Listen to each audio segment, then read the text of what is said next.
चलो आज एक छोटे से मजाक को समझते हैं। एक ऐसा मजाक जो हंसाते हंसाते नौकरी के इंटरव्यू में छिपे पावर गेम्स के बारे में ना बहुत कुछ कह जाता है। तो चलिए इसकी गहराई में उतरते हैं। हम सब ने कभी ना कभी तो इंटरव्यू दिया ही है और हम जानते हैं कि वो माहौल कितना टेंशन वाला हो सकता है।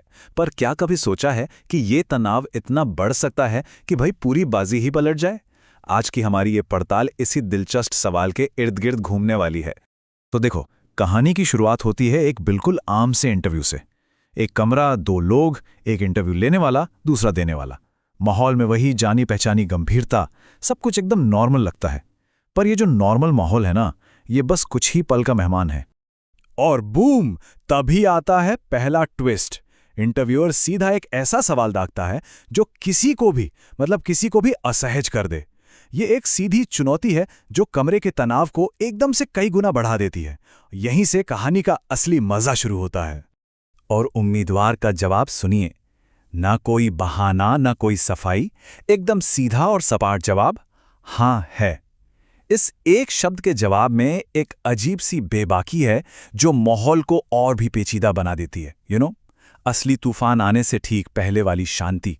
और अब हम उस मोड़ पर आ गए हैं जहां ये इंटरव्यू पटरी से उतरकर एक बिल्कुल ही अलग दिशा में जाने वाला है।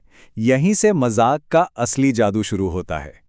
अब इंटरव्यूअर का अगला सवाल भी वही है जो कोई भी पूछेगा, राइट? आखिर किसी ने क्रिमिनल रिकॉर्ड माना है तो वजह तो जाननी होगी। इस सवाल के साथ हम सब अपने मन में कुछ आम से जवाबों की उम्मीद लगा लेते हैं। दिमाग में क्या जवाब आते हैं? शायद कोई छोटी मोटी चोरी या कोई लड़ाई झगड़ा। हम सब एक ऐसी वजह की उम्मीद कर रहे हैं जो समझ में आए, जिसे शायद नजरअंदाज भी किया जा सके। लेकिन क्या कोई अंदाजा लगा सकता है कि जो जवाब आने वाला है वो इन सारी उम्मीदों के साथ क्या करने वाला है? और ये रही वो लाइन, एक अधूरा वाक्य जिसमें एक बहुत गहरी छिपी हुई धमकी है। ये बात अपने आप में इतनी डरावनी है कि हंसी रोक पाना मुश्किल हो जाता है। इस लाइन की खूबसूरती ही यही है कि ये सब कुछ सुनने वाले की कल्पना पर छोड़ देती है, और यहीं से इस मजाक का डार्क ह्यूमर और सारा टेंशन पैदा होता है।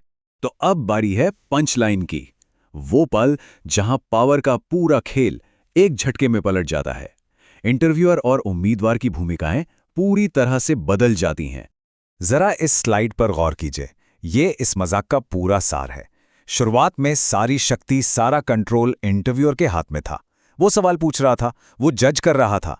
लेकिन सिर्फ एक अधूरे वाक्य के बाद देखिए कैसे पलड़ा पूरी तरह से उम्मीदवार की तरफ झुक जाता है। अब कंट्रोल किसके हाथ में है?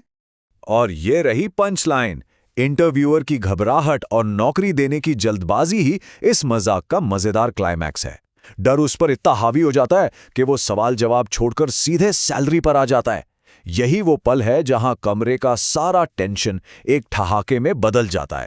तो आखिर इस छोटे से मजाक में ऐसा क्या था जो इसे इतना असरदार बनाता है? चलिए अब इस पड़ताल के आखिरी हिस्से में चलते हैं और समझते हैं कि इसके पीछे कॉमेडी की कौन सी तकनीक काम कर रही है। इसका राज कॉमेडी के एक बहुत पुरानी और कामयाब तकनीक में छिपा है, अपेक्षाओं को तोड़ना। हमारा दिमाग एक सामान्य इंटरव्यू की उम्मीद कर रहा था, लेकिन उसे मिला एक ऐसा चौंकाने वाला मोड़ जिसने पूरी बाजी ही पलट दी। तो अगर इसे संक्षेप में देखें तो इस मजाक के 3 मुख्य स्तंभ हैं। पहला, हमारी उम्मीदों को चकनाचूर करना। दूसरा, बिना कहे सब कुछ कह देना। और तीसरा, पावर का 180 डिग्री पर पलट जाना। जब ये तीनों चीजें मिलती हैं ना, तो ऐसा ही यादगार मजाक बनता है।